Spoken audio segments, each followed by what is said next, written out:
ఎవరైతను? రాత్రి 10 గంటలకు వీడి స్ట్రీట్ లైట్ పగల కొడుతుండగా నేను రెడ్ హ్యాండెడ్ గా పట్టుకున్నాను సార్. తీసుకెళ్లి లాకప్ లో పెట్టక నా దగ్గర ఎందుకు తీసుకొచ్చారు? లాకప్ పెట్టడానికి వీడు మామూలు దొంగ కాదు సార్.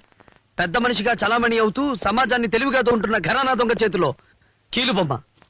ఎవరా ఘరానా దొంగ? Municipal chairman Leelaprasad. What? అవును సార్, ఇలాంటి దొంగల్ని ఎంతో మందిని ఆయన పోషిస్తున్నాడు. వీళ్ళు ముందుగా ఒక పథకం ప్రకారం స్ట్రీట్ లైట్స్ ధ్వంసం చేస్తారు.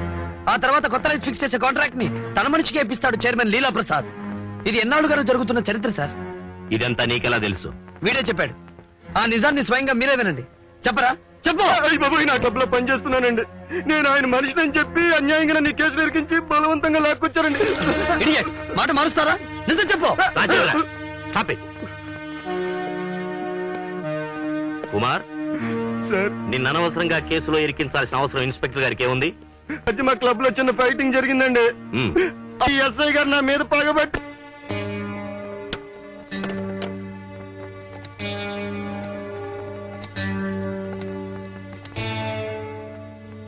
హలో, నేను డిఎస్పీ శ్రీనివాసన్ మాట్లాడుతున్నాను. నమస్తే. చిన్న ఇన్ఫర్మేషన్ కావాల్సి వచ్చి ఫోన్ చేశాను. ఏం లేదు, మీ క్లబ్ లో కుమార్ అనే అతను పనిచేస్తున్నట్టు కదా? అతను ఎలాంటి వాడు? లేదులేండి. Okay, sorry for disturbing you. Thanks.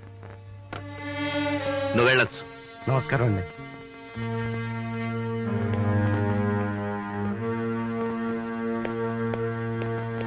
Mister Rajendra,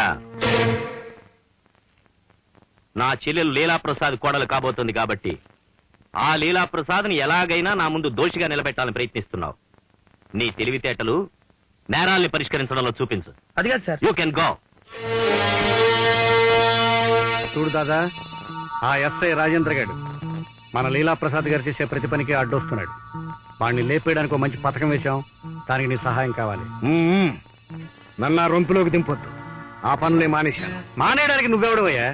చేతికి బురదంటితే కడుక్కోవచ్చు కానీ రావు. నువ్వు మా పని చేయడానికి ఒప్పుకోకపోతే నువ్వు లోగడ హత్య చేసిన ఆ మనుషుల శవాలని సమాధుల్లోంచి లేచి సరాసరి కోర్టుకు నడిచొచ్చి మా తరఫున సాక్ష్యం చెప్పేలా చేస్తాం. నేనేం చేయాలి? ఈ రోజు రాత్రి 12 గంటలకి శ్రీ రామ కోఆపరేటివ్ బ్యాంకులో దొంగతనం జరగబోతోంది. మా నాన్నని మీరు అనుమానిస్తున్నారు కనుక దోపిడీ జరిగే టైంలో మా నాన్న మిమ్మల్ని ఆకర్షించి తానేదో దొంగతనాన్ని బయలుదేరినట్టు మిమ్మల్ని నమ్మిస్తారటండి. అంటే మీ నాన్న అనుమానించి నేను ఫాలో అయితే ఆ సమయంలో వాడు బ్యాంక్ దోపిడీ చేస్తారన్నమాట.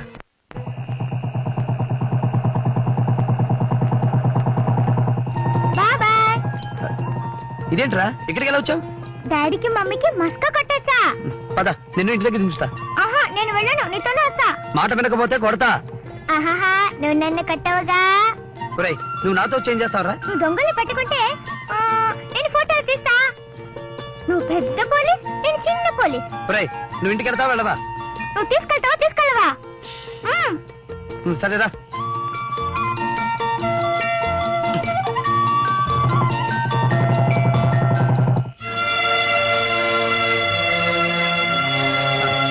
నేను ఇప్పుడే వస్తాను. నువ్వు వెళ్ళి దాని చాటుగా తక్కువ కలర్ చేసావుంటే వెళ్ళు.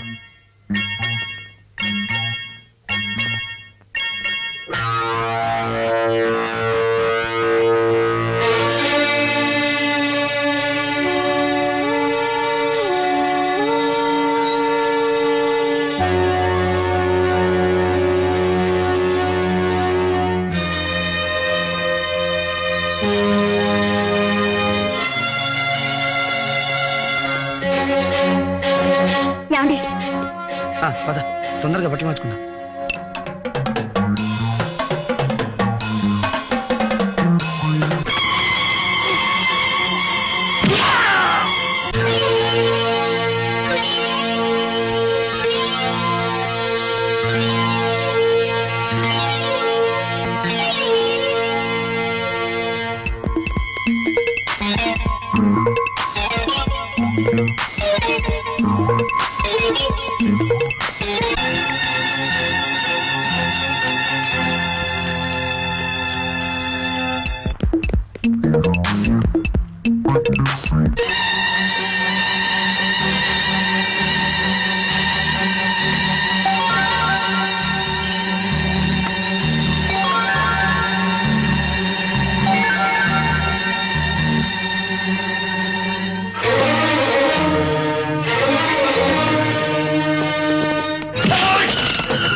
చెప్పండి, ఎవరు ప్రోత్సహిస్తే దోపిడీకి పూనుకున్నారు మీరు?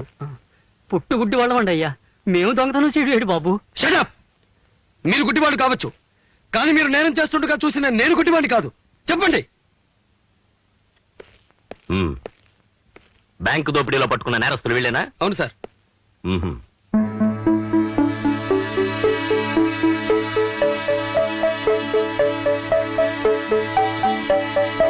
అరే, వీళ్ళంతా గుడ్డివాళ్ళ ఉన్నారు కదయ్యా. అవును సార్.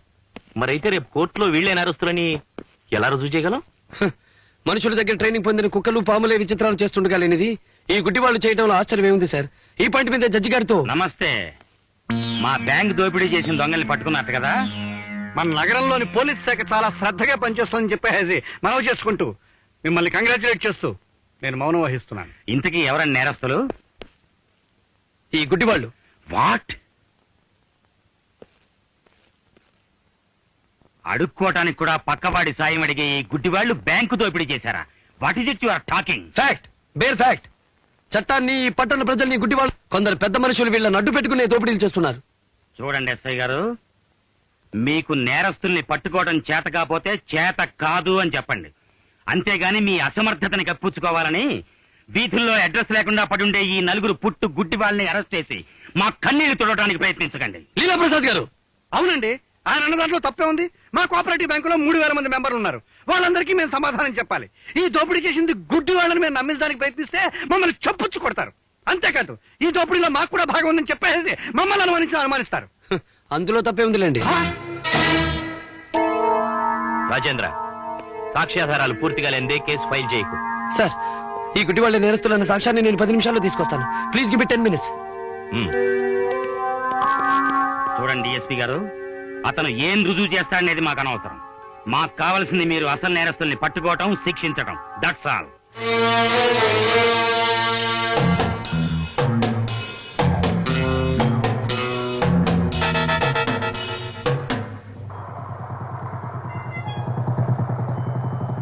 Bye bye.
బాబు,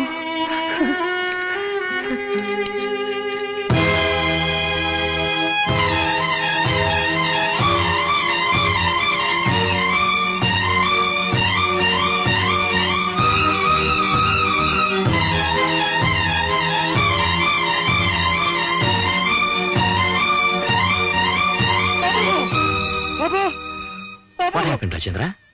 మీరు కోరిన సాక్ష్యం మా బాబు శవ రూపంలో వచ్చింది సార్. I'm very sorry.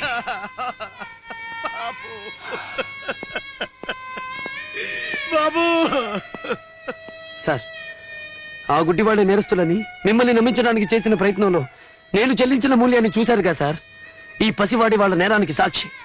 వాడు తీసిన ఫోటోలు నిజం చెబితే తమ బ్రతుకులు అంతమైపోతాయని భయపడి ఆ దుర్మార్గులే వీటి గొంతు నొక్కేశారు సార్.